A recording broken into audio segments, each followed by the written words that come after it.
Mbwaduke Stats, Sport Next Level. Leo hii ni tarehe 7 mwezi wa 6 mwaka 2025. Ikiwa ni takribani siku 7 tu zimebaki kabla ya kufikia tarehe 15 mwezi huu wa 6 2025 ili kuifikia ile siku ambayo bodi ya ligi nchini imekuwa ikisisitiza kwamba ni siku ya dabi ya Kariakoo, siku ambayo wananchi Yanga wacheze dhidi ya Simba katika mzunguko wa pili wa mechi yao ya ligi kuu Tanzania bara kwa msimu wa 2024-2025.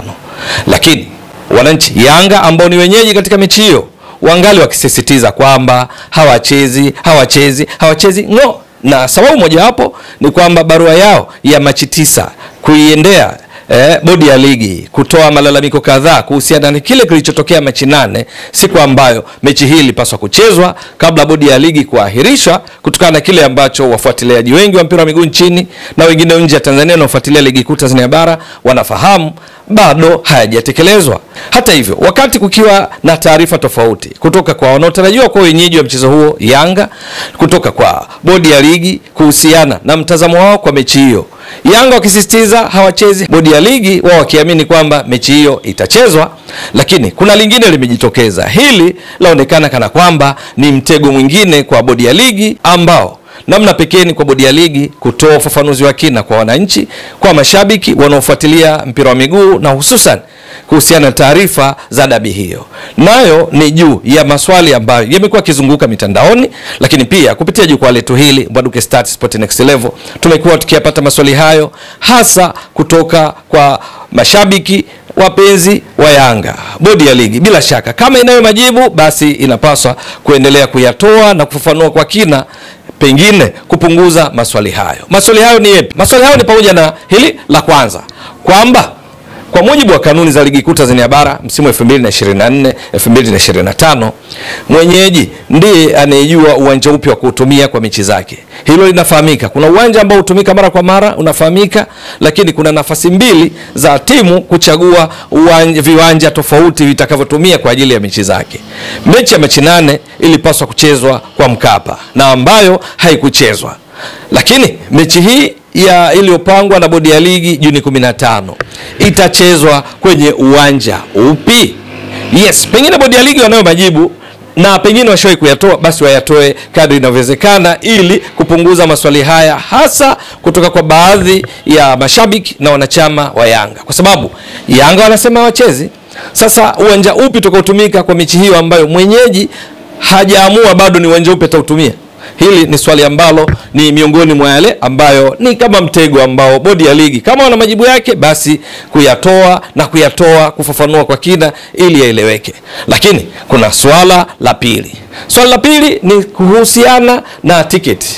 Ndio kwamba kwenye kanuni za ligi kuu Tanzania bara, hasa kanuni ya 17 kwenye sura ya 5 ya kanuni hizo ligi kuu Tanzania bara, ukiangalia kifungu cha 7, ukiangalia kifungu cha 48, miongoni mwa ufafanuzi ni kwamba klabu mwenyeji ina wajibu, hasa katika kifungu cha 48 chenye 48(1), 48(2), 48(3), 48(4), 48(5), kuna maelezo ya kutosha kuhusiana na wajibu, majukumu ya mwenyeji katika ligi kuu Tanzania bara, nini anapaswa kufanya. Jambo moja hapo ni juu ya tiketi za mchezo, kwa maana kwamba utaratibu kuhusiana na tiketi unatolewa na bodi ya ligi /TFF, lakini juu ya kumpata mzabuni na uuzwaji wa tiketi hizo, klabu ina wajibu mkubwa katika kutekeleza jukumu hili. Sasa eneo hili la tiketi, mauzo yake, kiingilio, kama mwenyeji Yanga anasema hachezi ngo, je, swala hili likoje? Ya tiketi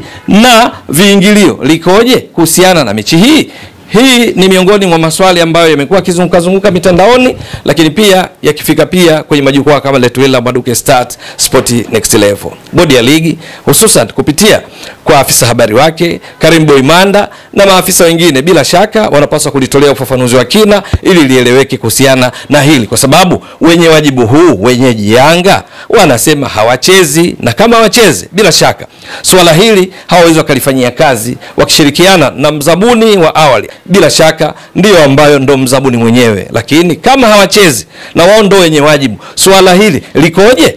Lakini hapa kuna swala linalohusiana na hilo la tiketi kwamba siku ya Machi 8 ndio siku ambayo mechi ilipaswa kuchezwa, lakini ndio siku ambayo mechi iliahirishwa. Kwa sababu hiyo inaelezwa kwamba kuna baadhi ya mashabiki walishafunga safari zao wakaingia uwanjani na tiketi zilisomwa kwenye mfumo, ziliskaniwa. Swali ni kwamba bodi ya ligi, kwanza, ni kweli kuna tiketi ziliskaniwa katika siku hiyo ambayo mechi iliahirishwa? Kwa sababu maelezo ni kwamba wapo waliotangulia kabla hata ya taarifa kufika kwao na kusambaa kwamba mechi imeahirishwa, kwa sababu asubuhi ya siku ya mechi hiyo ya Machi 8 iliyoahirishwa kwa mujibu wa bodi ya ligi ni siku ambayo taarifa asubuhi zilikuwa bado zinaonyesha kana kwamba mechi itakuwepo kama ilivyopangwa, lakini ikaja kuahirishwa baadaye, wakati ambao baadhi ya mashabiki inadaiwa walikuwa wameshaingia uwanjani na tiketi ziliskaniwa. Kwanza, ni kweli kwamba kuna tiketi zilikuwa scanned tayari katika siku hiyo kabla, kwa baadhi ya mashabiki ambao walikuja kupata taarifa baadaye kwamba zipo tiketi zilishakuwa scanned? Na kama ndivyo, nini hatima ya tiketi za namna hii? Kwamba hawa wahusika kwenye siku hiyo ya mechi itakuwaje na tiketi hizi? Bila shaka tunakumbuka vizuri kwamba siku hiyo ya Machi 8, licha kwamba bodi ya ligi walikuja kutangaza baadaye siku ya mechi kwamba mechi imeahirishwa, lakini wapo baadhi ya mashabiki walikwenda uwanjani. Wapo ambao walikwenda kwa kujua kwamba mechi ipo, lakini wapo ambao walikwenda kwa sababu ya taarifa ya Yanga iliyosisitiza kwa mashabiki wake kwamba mechi ipo pale pale, na wao walipeleka timu, ingawa wakati huo jioni tayari bodi ya ligi ilishatangaza kuahirishwa kwa mchezo huo. Sasa ufafanuzi ni kwamba kweli zipo tiketi zilikuwa scanned katika siku ile ya Machi 8, na kama jibu ndio, hatima yake ikoje? Kama si hivyo, basi bila shaka bodi ya ligi hili ni eneo ambalo wanapaswa kulifafanua vyema ili likaeleweka. Lakini kuna swala ili lingine la 4. Hili ni kwenye taratibu za mchezo. Katika kanuni ile, kanuni ya 17 inayopatikana katika sura ya 5 ya kanuni za ligi kuu Tanzania bara msimu huu wa 2024-2025, kwenye ukurasa wa 27 kifungu cha 7 kinaelezea juu ya wajibu wa timu mwenyeji. Wajibu wake ni pamoja na maandalizi ya mchezo husika. Katika kanuni hii inazungumzia taratibu za mchezo. Maandalizi yao ni yapi?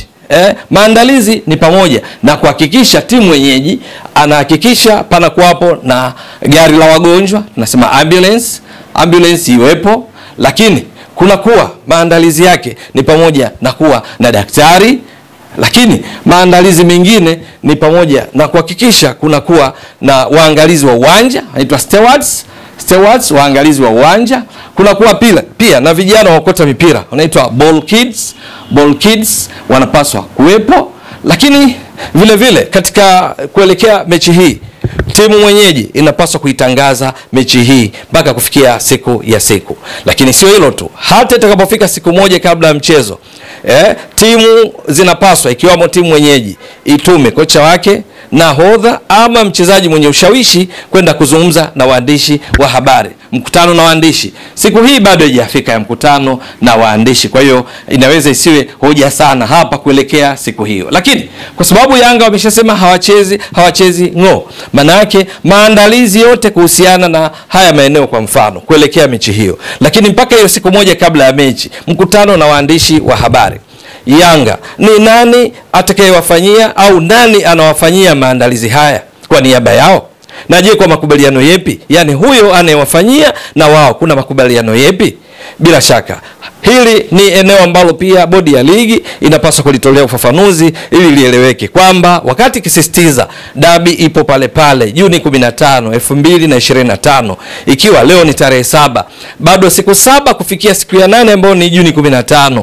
Haya maelezo ni vyema yakafahamika. Nani anayeandaa ambulance, nani anakwenda kuandaa daktari, stewards kwa maana waangalizi wa uwanja, ball kids na wengineo, maandalizi ya jumla ya mchezo wenyewe kwa mujibu wa kanuni hiyo ya 17 kifungu cha 48, lakini pia kifungu cha 7 kilichoeleza kwa ujumla, kifungu cha 48 kikifafanua katika kifungu cha 48(1), 48(2), 48(3) na kadhalika kuhusiana na maandalizi ya mchezo. Katika kanuni hii ya taratibu za mchezo, nani anayewaandalia Yanga kwa niaba yao, wakati bodi ya ligi ikisisitiza dabi ipo, Yanga wakisitiza hawachezi. Ewe mtazamaji wa Mbwaduke Stats Sport Next Level, endelea kuunga mkono channel hii kwa kuhakikisha kama una subscribe, una share, una like na kucomment. Mwasilishaji wako ni mimi Ramadhani Mbwaduke almaarufu kama mzee wa data. Shukran jazilan. Bye bye. Mbwaduke Stats Sport Next Level.